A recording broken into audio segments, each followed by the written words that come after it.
Hit me. From Studio A in Arcata, behind the redwood curtain, it's time for... Succotash. Succotash Clips, the original comedy soundcast featuring snippets from comedy... Soundcasts. And here's your host from up the coast, practically unknown outside of comedy soundcasting, comedy soundcast soundcaster, Tyson Saner.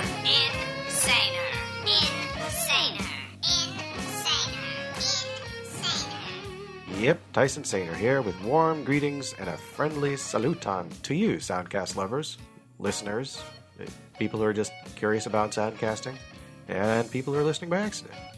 I don't know, maybe you walked into a room where someone is listening to us and you were grazed by Soundcast earshrapnel. Who am I to say how you should be finding us? No one, that's true.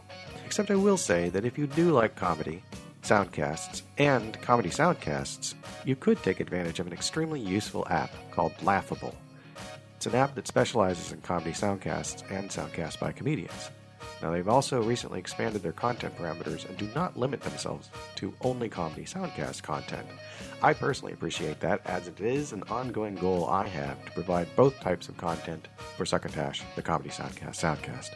And when you know it, I do happen to have a more or less fresh batch of clippage for your oral consumption, or your hungry ear holes. We've got clips from Local to Nowhere, featuring a guest appearance from our esteemed executive producer, Marc Hershon.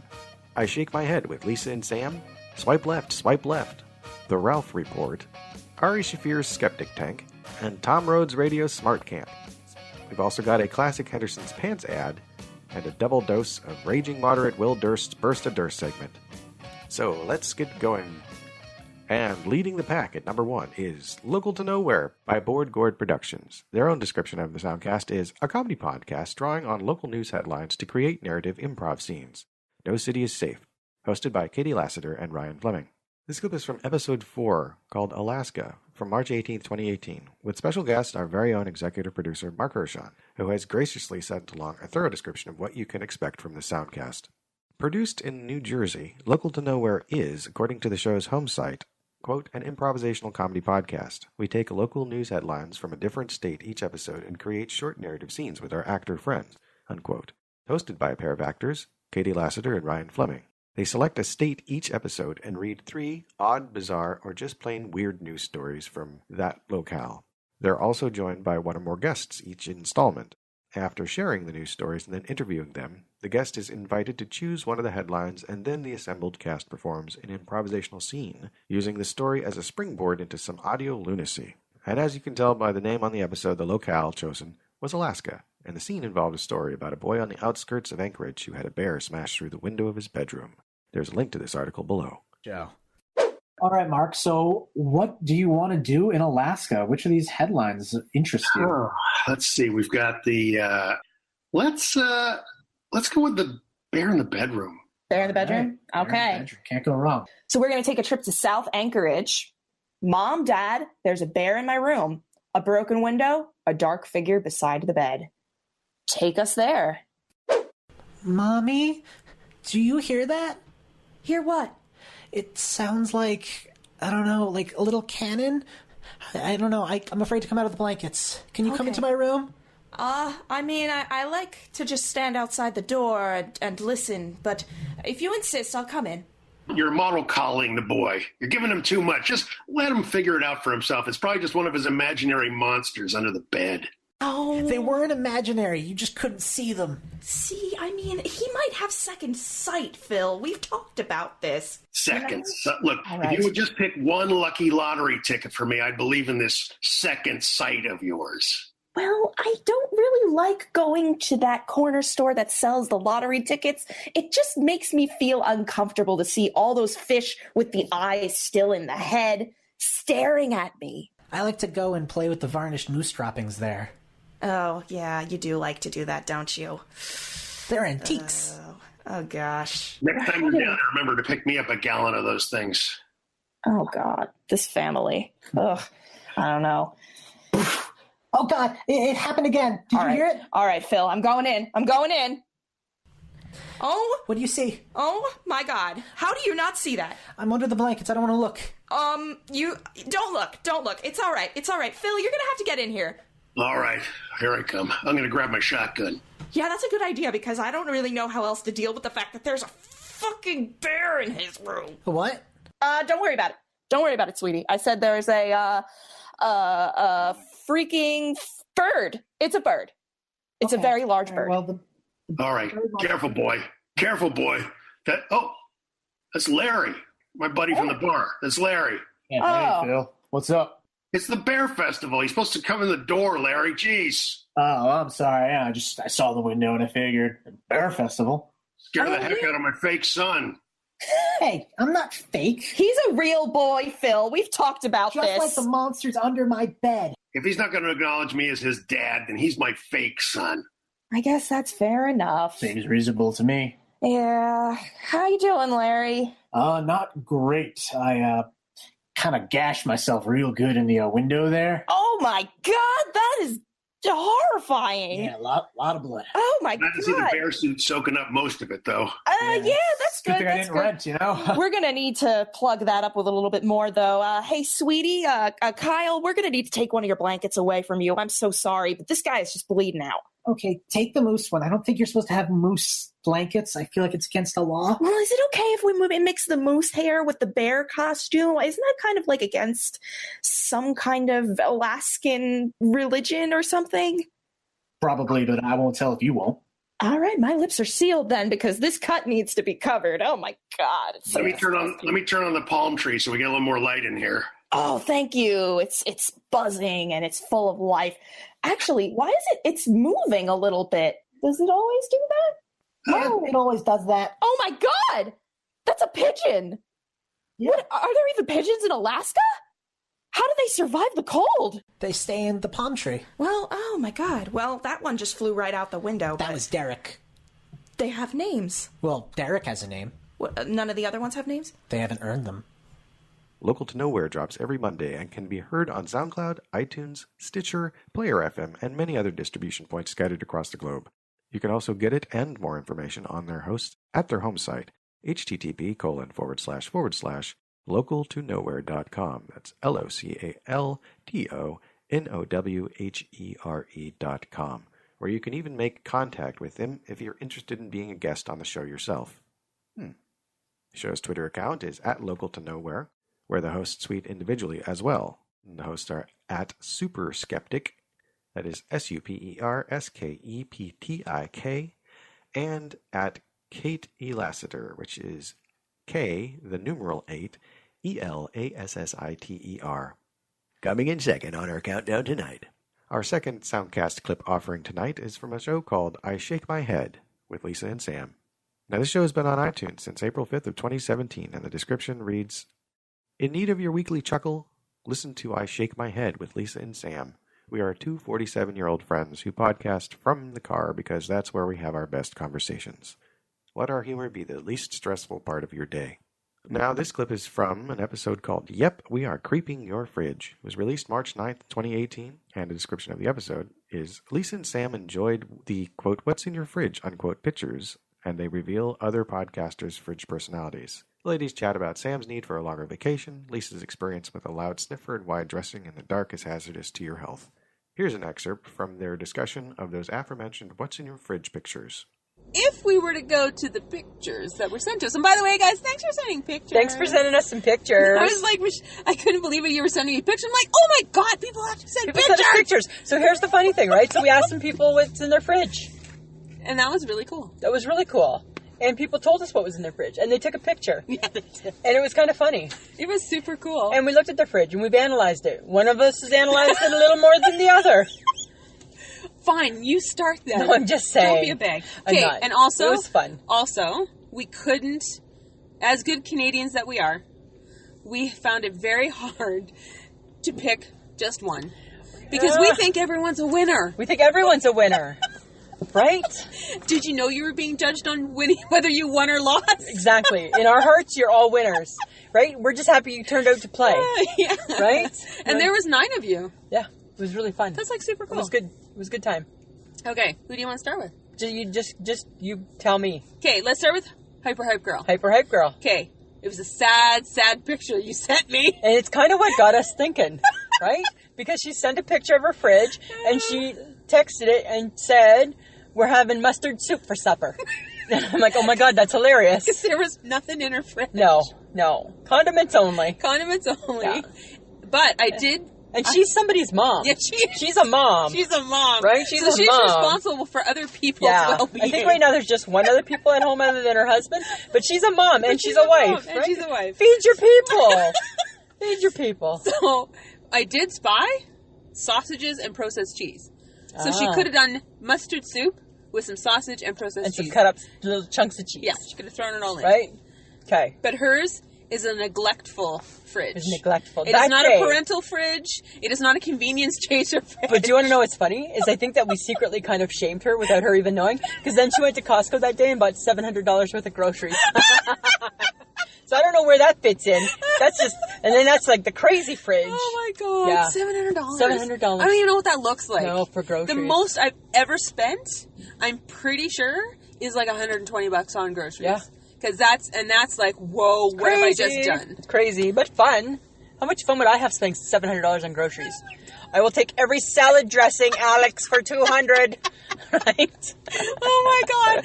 How many Diane sauces can I get? That's right. And they come in different flavors too? Oh, I'd be so excited, hey? Oh my God. It'd be so awesome. What about her cousins? Her cousins send in pictures. Stacy and Krista. Okay. Pretty... Those are clean looking. Those are some hoity-toity looking fridges. Hoity-toity fridges. Yeah. Very professional looking. Absolutely. And I feel like cousin Krista. Yeah. Like Michelle, likes a good sausage. I saw it in her saw fridge. it in there too. And I'm like, look at you good girls. See? Must be a family thing. Liking a sausage. Yes, liking a sausage. So I feel in my fridge profiles that I just told you about. And now where does Stacy fit? Well, I think Stacy and Krista both. Okay. Organized optimizers / healthy nut. Yes. Because they had like good food. They had like fruit and vegetables and stuff like that. So I feel like both of those ladies are very good with their fridges. Very good with their fridges. Very proud. Very proud of your fridges. Be proud of your fridge. Right? Okay. As if you care what we think. You don't even know who we are. Right? Right? We're those idiots. So apparently one works with cousin Michelle, right? And the other's just her friend. Oh my God. They have a podcast. They think they're funny. They just talk. They just talk. Right? Okay, but you know what? Odd Dad out. Yes. Adam's fridge. I really appreciated Adam's fridge. Why? Because it made me feel like warm and friendly. Because it had milk and apple juice? I think so. I think he won you over with the apple juice. I just really thought it was good. What did you think about his fridge? It was a good one. It was a good I felt that he was a good provider. Yes. Because we know that he's a dad. He's a dad. So he has a great parental fridge. Yeah, you know what? It's funny, right? When he sent the picture, then he sent along this little quote too. Or not really a quote, but this is what he said to his picture. He's like, I was shaking my head at what my fridge looks like. Then I took the picture and I was like, hey, that's not horrible. You have more fruit and milk than I realized. Like, it's brilliant, my friend. Right? I'm like, see, look at how, we did teach him something. We did. We taught him to you cut yourself some slack, and you have a damn fine fridge. You have a good fridge there, Adam. He realized that he wasn't trying to. Right? That he was like he's a good parental guy. Yeah, he wasn't like not feeding his children properly, right? Which is nice. Exactly. That's good. Yeah. If you love what you hear, you can support the podcast by following the links below. They have a Patreon, www.patreon.com/I Shake My Head, ISHAKEMYHEAD. They also have a Podbean patron. This is something I have not heard of before. https:// and it is patron, patron.podbean.com, and then /ISMHEAD. And of course, you can reach out to them on Twitter at I_SHAKEMYHEAD. Well, it's almost time for our first burst of Durst for the episode, but first, let me give out the Succotash hotline info. So, the number is, and this is a non-toll-free number, 818-921-7212.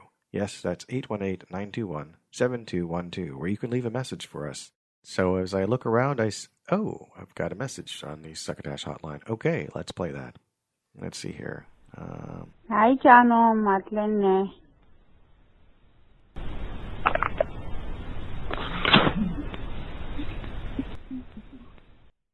Alrighty then. Well, Anyway, that number again is 818-921-7212. And if you've got something to say, why not send it in there? What do you got to lose?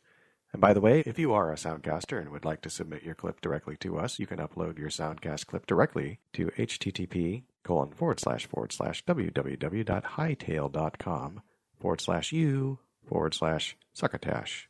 All right, here's our first burst o' durst for the show. This is from March 15th. Oh, the Ides of March, 2018. And it's called Many Madnesses, in which our intrepid correspondent doesn't get mad, he gets angry.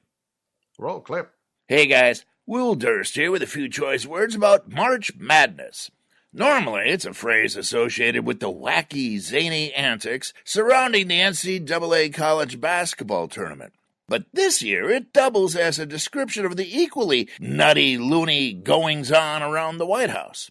The month of March proverbially comes in like a lion and goes out like a lamb. But this big cat seems to have settled in and might require an extra-large litter box.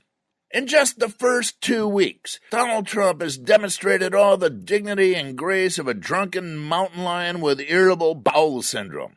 He stunned his own staff by announcing a surprise summit with former arch-nemesis Kim Jong-un. Wouldn't be surprised to hear him refer to it as the Short Fat Summit. During a futile campaign rally, he called African-American Congresswoman Maxine Waters a low-IQ individual. And MSNBC anchor Chuck Todd, a sleepy son of a bitch, putting him in the lead for a repeat win as Lout of the Year. Then he mocked the Canadian Prime Minister by bragging he had made stuff up at one of their meetings, making one think that the next meeting might be a little less cordial. At least 5 staffers were asked to leave the Oval Office, and he fired his Secretary of State in a tweet, and is preparing to get rid of his second National Security Advisor. You may remember the first National Security Advisor pled guilty to lying to the FBI. And that might be part of the problem. It was revealed on the Ides of March that the special counsel subpoenaed documents relating to the Trump crime family's business interests in Russia. Et tu, Mueller? And the scariest part is we've gotten used to this sort of thing. Nobody's overly excited because we already survived January madness and February madness, and you wouldn't go wrong betting that April madness is poised to smack us upside the head next. For Succotash, the comedy soundcast, Soundcast, I'm Will Durst. At least 3 of our soundcasts featured on this episode have Patreon accounts. You'll be hearing more about that later. Here's a clip from a show that was suggested to me by our executive producer, Marc, who sent along their information. It's a show called Swipe Left, and here's a bit of description about them. Gavin is a mathematician by day, and Claire is an award-winning radio producer making programs for Radio 4, KCRW, RN Australia, and more. Our relationship predates dating apps, and after so many years together, we sought juicy stories from our single friends about life on the modern dating circuit, and this is what we found. A trove of true tales that are so varied, strange, and captivating, we wanted to share them with the world, and Swipe Left was born. We are independent, as of yet, unfunded, but this has not gotten in the way of our high production values. That is absolutely true. They have fantastic production values. Now, I've listened to most of their episodes. The one I've chosen to clip is from their episode entitled Occupying My Mind. This clip is a little bit longer than normal, and it appears to give away the entire punchline to the story, but the truth is there's more before it and more after it that is 100% worth listening to. Also, every episode is less than 20 minutes long, it seems, roughly. So it's pocket-sized, which is kind of nice. Roll clip. The story starts around the days of when Occupy London was happening. We had gone to one of the demonstrations with a few friends, old and new. We met some people, and we ended up in a pub. All of us were swapping numbers because organizing for the next demonstration or whatever. It's a big circle of people, and I was sitting next to this girl who I found very attractive. I think half Portuguese and half from Angola. Kind of like an arty person, seemed like a very interesting person, and I thought, very attractive. So we kind of had the conversation about what was happening in Portugal at the time, because she had lived in Portugal, and we was talking about Greece, the crisis in the two countries, So it was quite promising, you know, there was common ground, and I thought we could discuss it further. I think I used that as an excuse to say, you know, we can keep this conversation later on.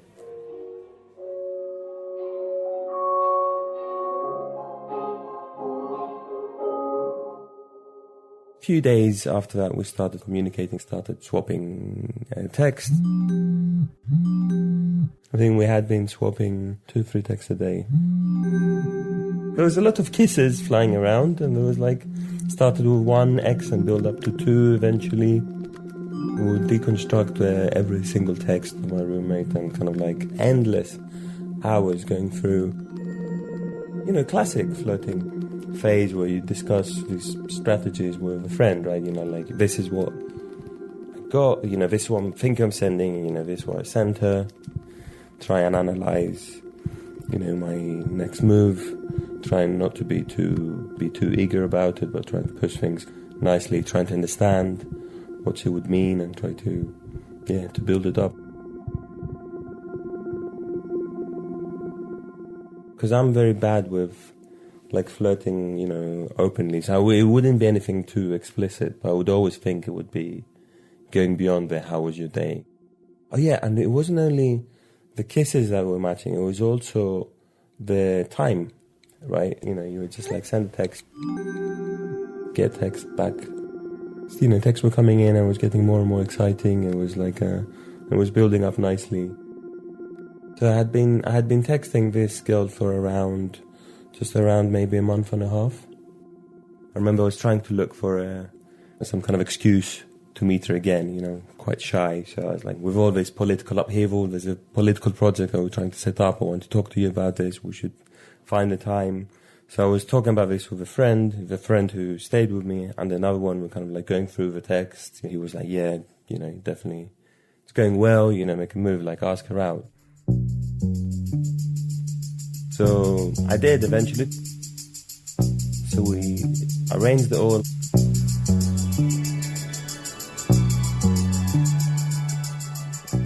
I gave my friend 2-hour notice, you know, he was out of there.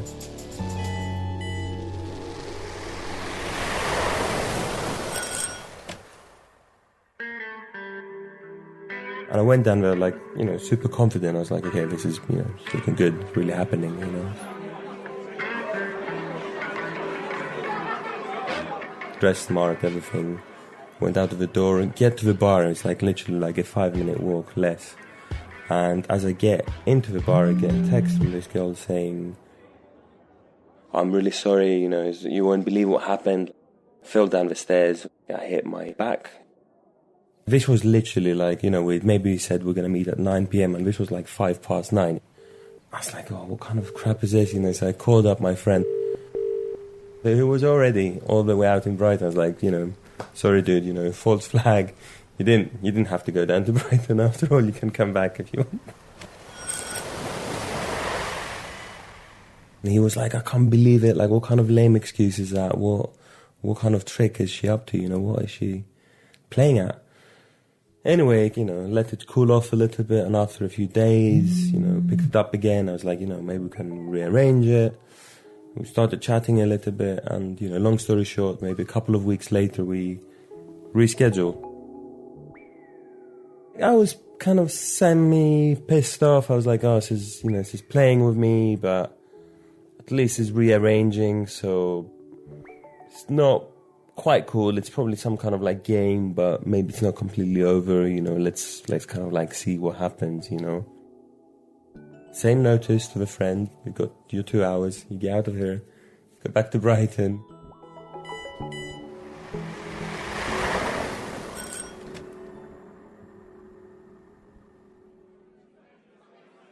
I walk into the bar, I start looking around, you know, I get a text from her saying I'm already here, I'm waiting. Excellent. So I go into the bar and I start like scouting, like looking around, scanning the room.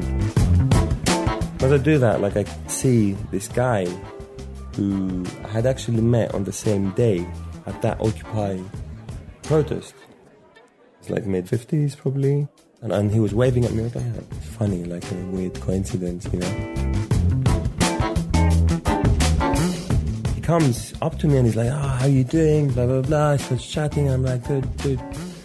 Yeah, good. Like, really nice to see you. But I was like, I'm really sorry. I'm here to see someone else. And he did kind of ignore that. And I keep, like, looking around. I remember I keep looking around the room, trying to find this girl.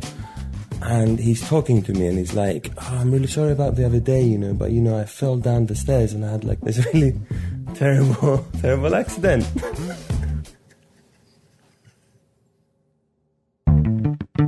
This is the point it dawns on Dimitri.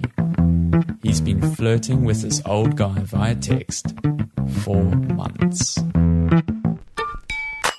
right, now you can see more stories on the website, which is www.swipeleft.com. That is SWIPELEFT.com. And thank you again, Mr. Hershon, for sending along that clip. Our fourth offering on this program is something called the Ralph Report. So this is a soundcast hosted by Ralph Garman. If you don't know anything about Ralph Garman, here's some good information about him on his Wikipedia page. Garman hosted the Joe Schmo Show, was an entertainment reporter and impressionist for the Kevin and Bean morning show on Los Angeles radio station K-Rock FM for 18 years.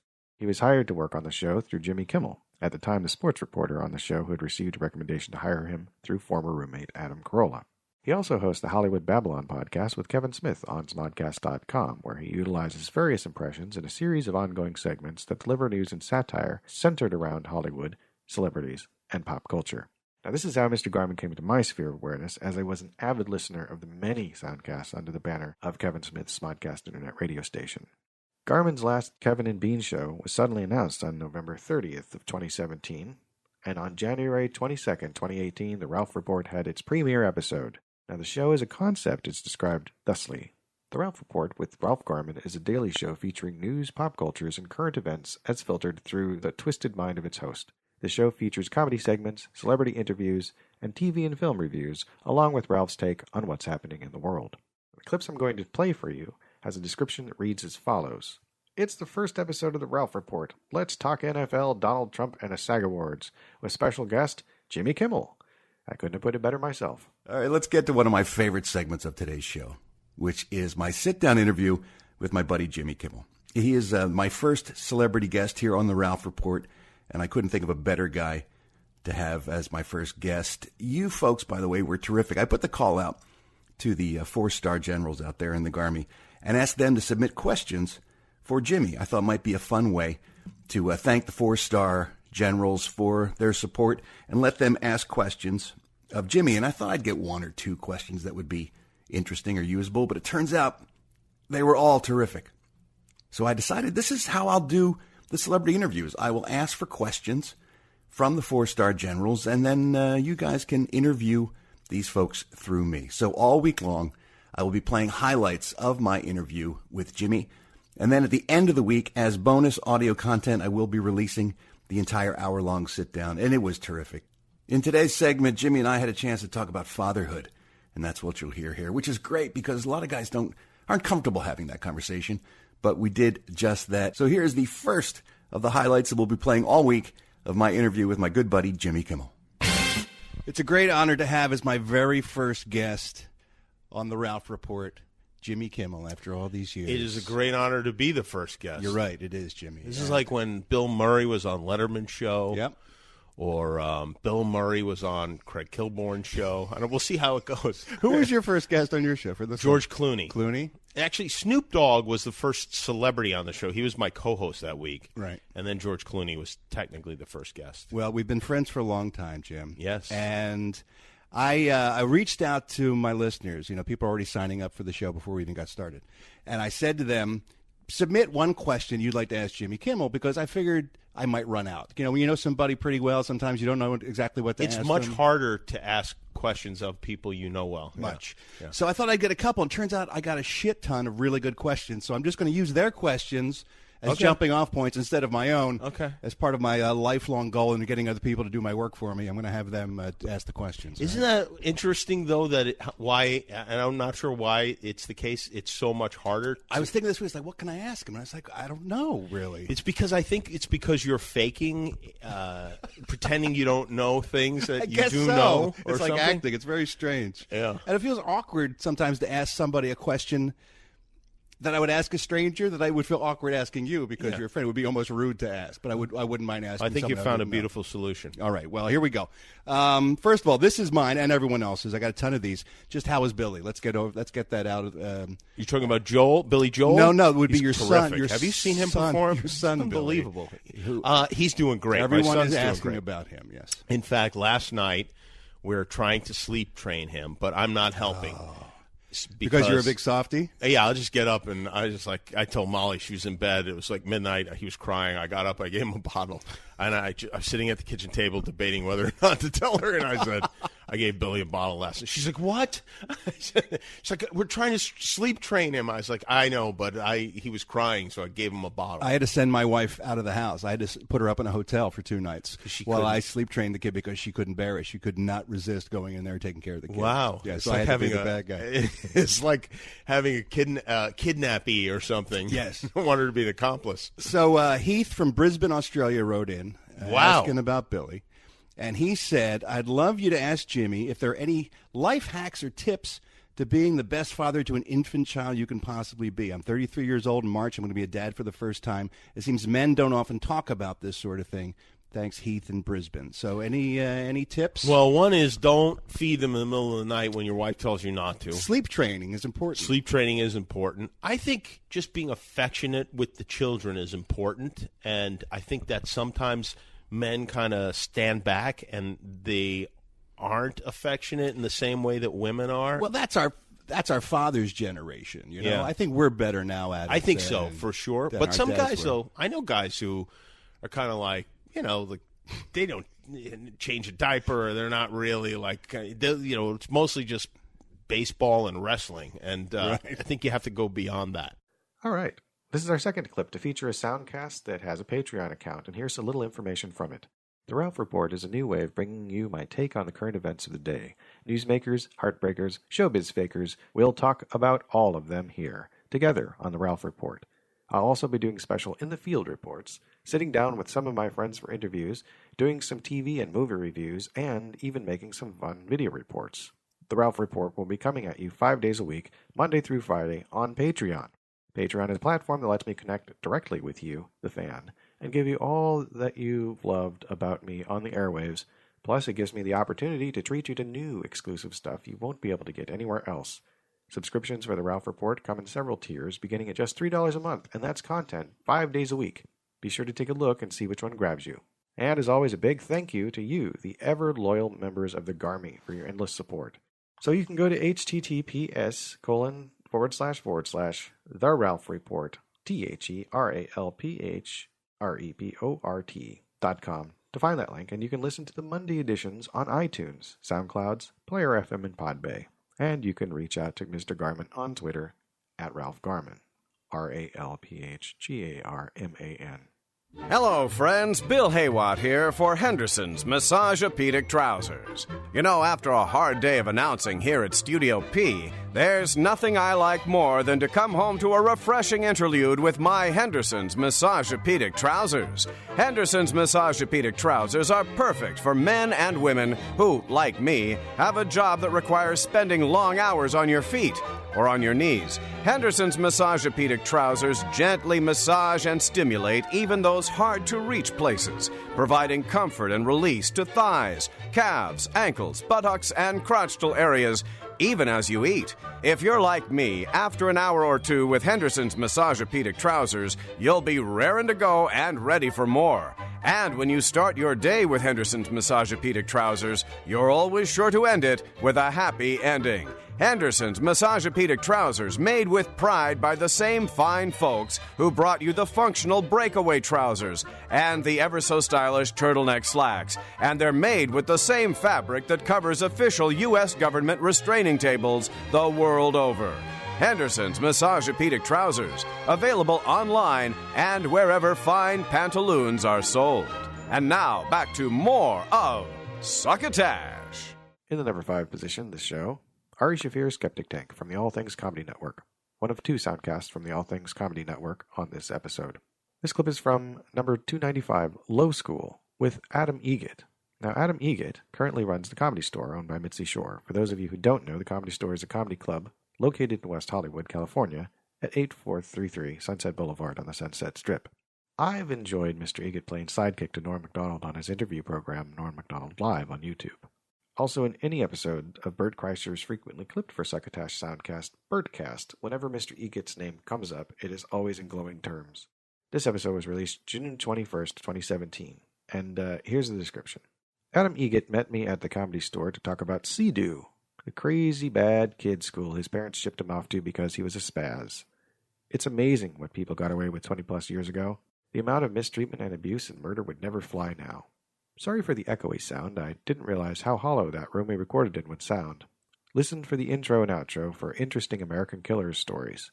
He's not kidding either. I think I managed to find a great chunk that is indicative of the 2+ hours of this episode of Ari Shaffir's Skeptic Tank.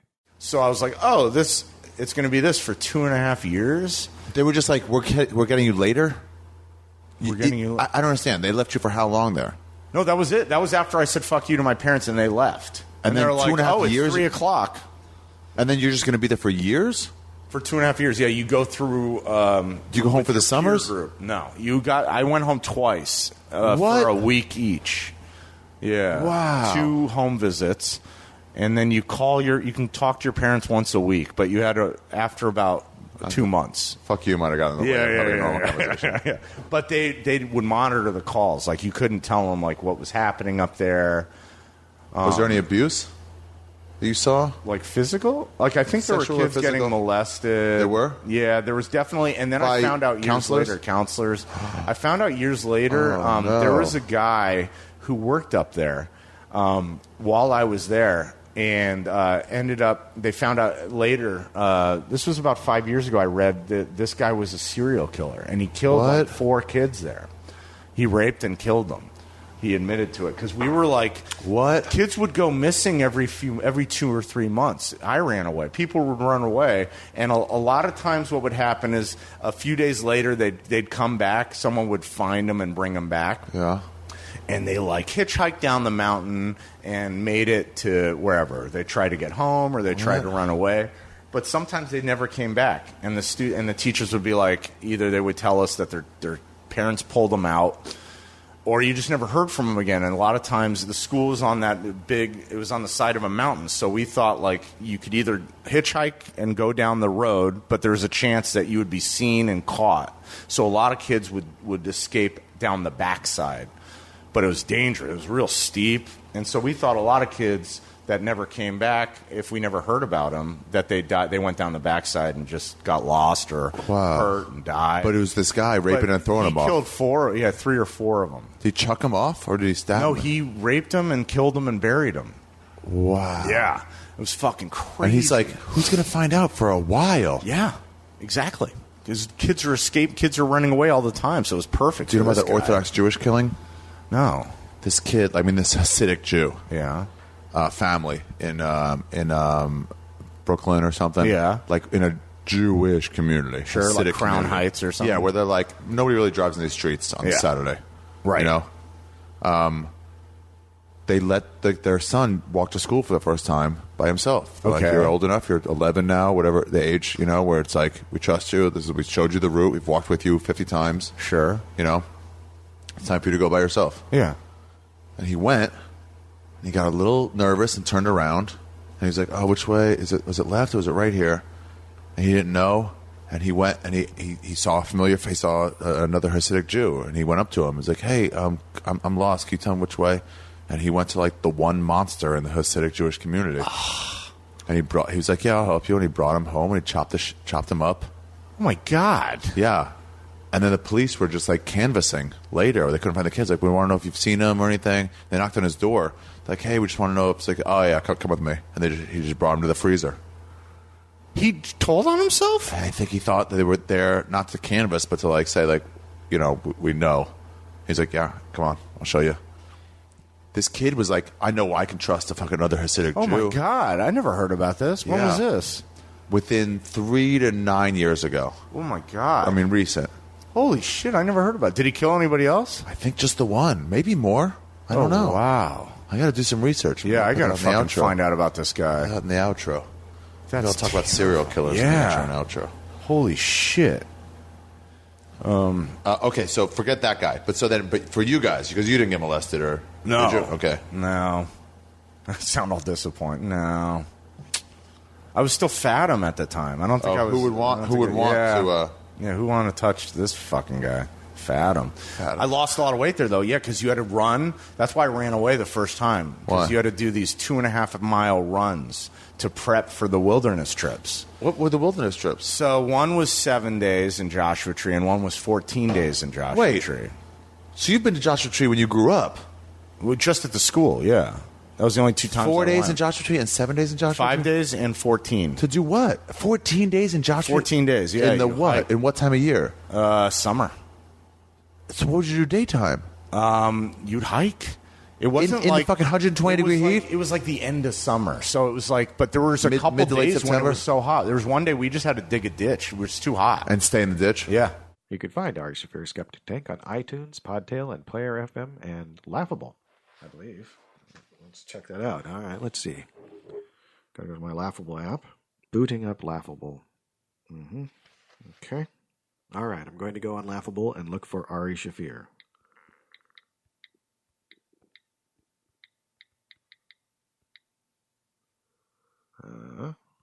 Done.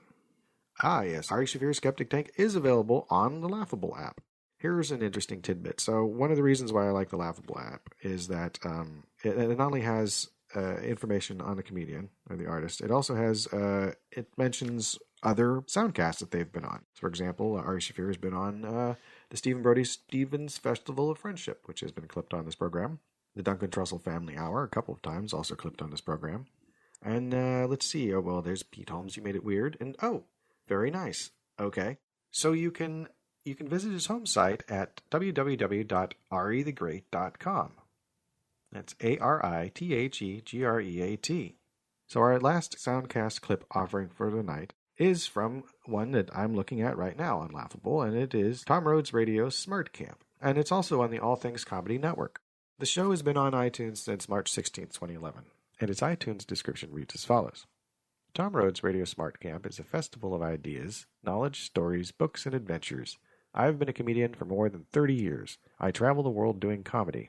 I almost drowned in Thailand, got maced in Paris, and had my own late-night talk show in the Netherlands. Whenever I can, I will share my adventures and knowledge nuggets with you on this Tom Rhodes Radio Smart Camp podcast. Become a patron of the podcast and get exclusive goodies. That's right, they have a Patreon. We will be getting to that after the clip. Episode 246, Charlie Chaplin, from January 12, 2018, is one I chose to clip, where Mr. Rhodes reads from the autobiography of Charlie Chaplin, a book of which I have read myself at least once. Okay, page 335. I remember Mr. and Mrs. Churchill lunching at Quaglino's restaurant. Winston sat looking boyishly disgruntled. I went over to their table to greet them. You look as though you have swallowed the weight of the world, I said, smilingly. He said he had just come from a debate in the House of Commons and did not like what was being discussed about Germany. I made an airy comment, but he shook his head. Oh no, it's very serious. Very serious indeed. So he had made friends with Winston Churchill, and this is war with Germany for the Second World War. I met Gandhi shortly after my stay with Churchill. Blah-de-blah. Apparently, he got the idea from modern times and man's war with machinery from a speech that Gandhi had made. Okay, so then he makes The Great Dictator, where he makes fun of Adolf Hitler. La la la la. Okay, so here we go. No, it's okay if there's a pause. We're at the 2-hour mark now. The audience knows that I need to have a drink of water and clear my throat. Okay, so we're nearing the completion, ladies and gentlemen. Charlie Chaplin, no patriot. The front page of this newspaper. Yeah, that is true. But at the time, I did not want my private views aired in the press. The fact is, I am no patriot. Not for moral or intellectual reasons alone, but because I have no feeling for it. How can one tolerate patriotism when 6 million Jews were murdered in its name? Some might say that was in Germany. Nevertheless, these murderous cells lie dormant in every nation. I cannot vociferate about national pride. If one is steeped in family tradition, home and garden, and happy childhood, family and friends, I can understand this feeling. But I have not that background. But at best, patriotism to me is nurtured in local habits. Horse racing, hunting, Yorkshire pudding, American hamburgers, and Coca-Cola. But today, such native yams have become worldwide. Naturally, if the country in which I lived were to be invaded, like most of us, I believe I would be capable of an act of supreme sacrifice. I am incapable of a fervent love of homeland, for it has only to turn Nazi and would leave it without compunction. And from what I have observed, the cells of Nazism, although dormant at the moment, can be activated very quickly in every country. Therefore, I do not wish to make any sacrifice for a political cause unless I personally believe in it. I am no martyr for nationalism, neither do I wish to die for a president, a prime minister, or a dictator. Wow. The fact that he said Nazism can be activated very quickly in every country. Wow. I mean, and we saw that Nazi storm last year in the United States. Alrighty. So you can hear more episodes at Stitcher, iTunes, SoundCloud. You can go to his Libsyn site, which is trr.libsyn.com. Or, of course, you can visit his Patreon at www.patreon.com/TOMRHODESRADIOSTCAMP.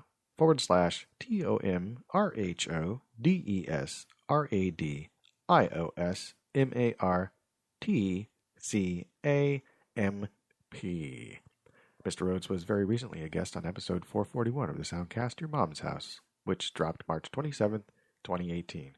You might recall that Your Mom's House, hosted by comedians Thomas Gurr and Christina Pajitsky, is a soundcast I clipped for my maiden voyage of Succotash, also known as Epi166.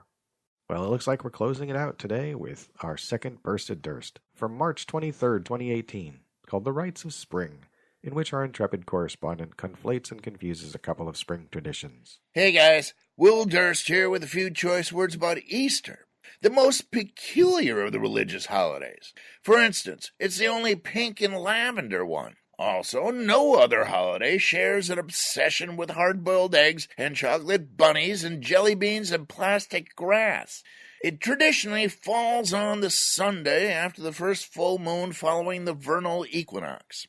But it goes back to pagan celebrations, paying homage to a lady named Esther, who danced to honor the beginning of the season of fertility and hung out with bunnies, which also sort of explains the egg connection. Not really, kind of.